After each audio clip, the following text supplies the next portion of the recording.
ডিউতে যারা বায়োলজি বা ম্যাথের পরিবর্তে ইংলিশ দেখানোর চিন্তা করতেছে তাদের জন্য এই ভিডিওটা। আমার যেহেতু বায়োলজি ছিল না, সো আমি বায়োলজির পরিবর্তে ইংলিশ দেখাইছিলাম। আমার কিছুটা ইংলিশ প্রিপারেশন নিয়েছিলাম, সো ওটার এক্সপিরিয়েন্স থেকেই আমি কিছু গাইডলাইন দেওয়ার চেষ্টা করি। ডিউ ইংলিশ আমার কাছে পার্সোনালি আহামরি কঠিন মনে হয়নি। হইতে পারে আমি ইংলিশ ভার্সন ব্যাকগ্রাউন্ড ওই জন্য, বাট কিছু প্যাটার্ন আছে যেগুলো ফলো করলে তোমার ডিউ ইংলিশ তুমি ইজিলি ভালো একটা মার্কস নিয়ে আসতে পারবা। সো প্যাটার্ন বা মানে স্ট্র্যাটেজিটা হচ্ছে এরকম যে সবগুলো টপিক একদম থরলি পড়ার কোনো দরকার নেই। ঠিক আছে, তুমি যেগুলো এইচএসসির জন্য যদূর ইংলিশ পড়ছো, তুমি চাইলে ওখান থেকে তোমার ইংলিশটা রিভিশন দিতে পারো। ইংলিশটা রিভিশন দিয়ে তুমি কি করবা, ডিউ লাস্ট 10-15 বছরে তুমি ইংলিশ কোয়েশ্চেন সলভ করা শুরু করবে। ঠিক আছে, ইংলিশ কোয়েশ্চেন সলভ করা শুরু করার পরে তুমি একটু অ্যানালাইজ করবা তোমার প্রবলেম কোথায় কোথায় হচ্ছে।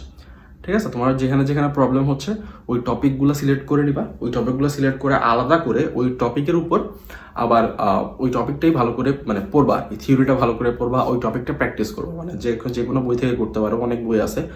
তুমি অ্যাডভান্স লার্নার্স ফলো করতে পারো, বা উদ্ভাসের একটা ইংলিশ প্রিপারেশন বই দেয়, ইঞ্জিনিয়ারিং ইংলিশ প্রিপারেশন, ওটাও মোটামুটি ডিউ এ unit engineering same sheet. So এক জায়গা থেকে প্র্যাকটিস করলেই হয়। অথবা অনলাইনেও অনেকে ইংলিশ ইঞ্জিনিয়ারিংয়ের পাশাপাশি ইংলিশের আলাদা মানে কোর্স লঞ্চ করে। সো ওগুলো দেখতে পারে, but I don't think class করার দরকার আছে খুব একটা। আমি ক্লাস করছিলাম, বাট আমার কাছে মনে হয়েছে ওটা টাইম ওয়েস্ট। ঠিক আছে, তো ইংলিশ ক্লাস করার দরকার আছে বলে আমি মনে করি না।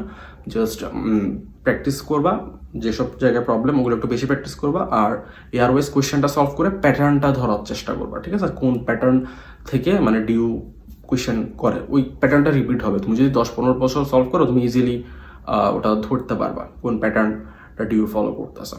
রাইট, সো এটাই। ইংলিশ নিয়ে হাঙুরি প্যারা খাওয়ার কিছু নাই। যদি না তুমি অনেক বেশি উইক হও ইংলিশে, তুমি যদি মোটামুটি হও যে তুমি ইংলিশ মুভি টুভি দেখো, গেম টেম খেলো, সো তুমি ইংলিশ গ্রামার না পারলেও তুমি যদি ধরো আন্দাজ করে ইংলিশ বুঝো, তাহলে আই গেস তোমার খুব বেশি প্যারা হবে না। কারণ ডিউর ইংলিশও আমার কাছে মনে হয় না যে এক্সট্রিম লেভেল বা আইবিএ লেভেলের গ্রামার বা ভোক্যাবস লাগে।